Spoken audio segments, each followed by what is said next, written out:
Well, greetings and salutations, everybody. Welcome to my movie vlog. My name is John Campea, and the box office numbers for the weekend have come in, and War for the Planet of the Apes reigns supreme, unsurprisingly.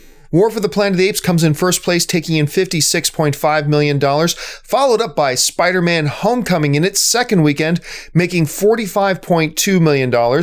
Despicable Me 3 drops down to third place with $18.9 million. Baby Driver comes in at fourth place, making another $8.75 million.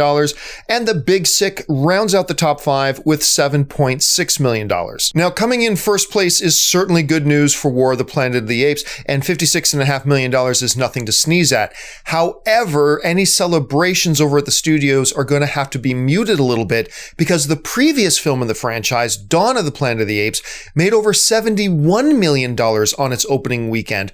War for the Planet of the Apes took a significant hit in its opening weekend. I think their strategy of going up against Spider-Man Homecoming and Spider-Man's second weekend really dealt a blow. We'll talk about Spider-Man Homecoming in just a second, but Despicable Me 3 has very quietly gone on to make almost $620 million worldwide already. Universal has another bona fide hit on their hands. Now, if you saw my review for Despicable Me 3, and it's here on this channel, you can just look it up.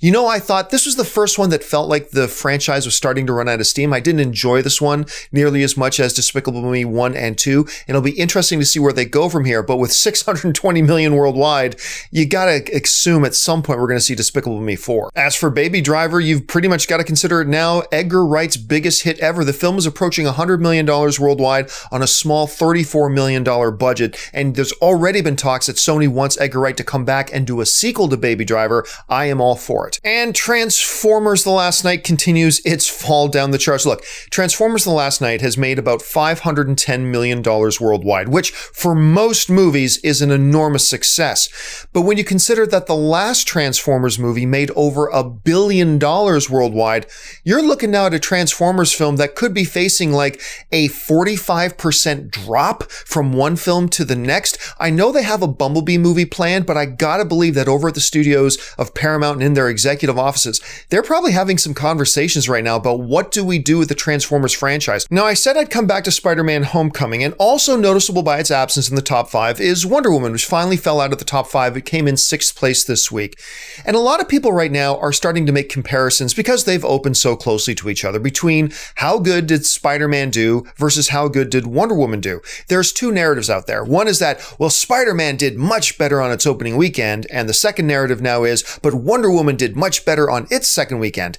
And if you really look at the numbers, neither one of those things are actually all that true.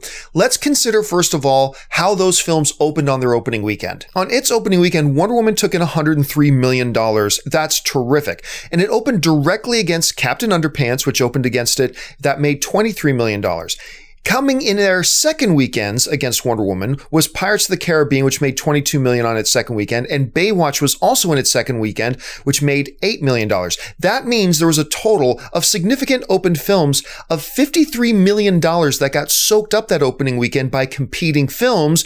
I mean, you got to take that in consideration against Wonder Woman's 103. And sure, on its surface, Spider-Man Homecoming did much better on its opening weekend with $117 million, but it opened against nothing directly, and in their second weekend was Despicable Me 3, which made $33 million, and Baby Driver, which made $13 million, for a grand total of $46 million that other films soaked up. So while Spider-Man Homecoming did make $14 more million than Wonder Woman on opening weekend, you have to take into consideration the mitigating circumstances that Wonder Woman had other films soak up an additional $7 million of the box office that weekend than Spider-Man had to face. So yeah, on its surface, Spider-Man Homecoming did a bunch better than Wonder Woman did, but when you take those facts in consideration, you realize, yeah, Spider-Man did a bit better, but it wasn't as big of a gap as it might seem.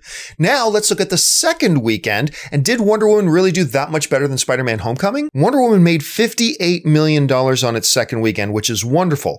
However, opening against it in its second weekend was The Mummy, which made only $31 million, It Comes at Night, which only made $6, and Megan Levy, which only made $4, for a grand total of only $41 million on Wonder Woman's second weekend that soaked up additional box office dollars.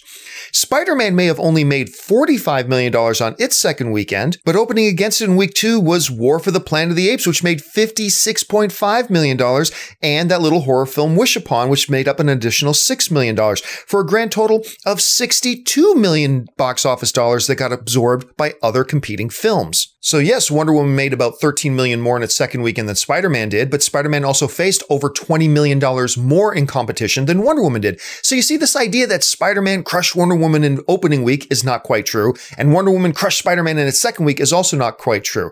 The reality is, both of these comic book films are extremely well loved by critics, extremely well loved by audiences, and they're both doing great. So let's not worry about the comparisons till everything's said and done. All right, that'll do it with the box office report for this week, guys. What do you make of the box office report? Do you think the films made as much money as they deserved? Do you think some films made more money than they deserved? Jump into the comment section below and leave your thoughts. And listen, while you're here, make sure you subscribe to my YouTube channel. Follow me on Facebook and on Twitter, simply @JohnCampea. That'll do it for me for now, and I'll see you next time.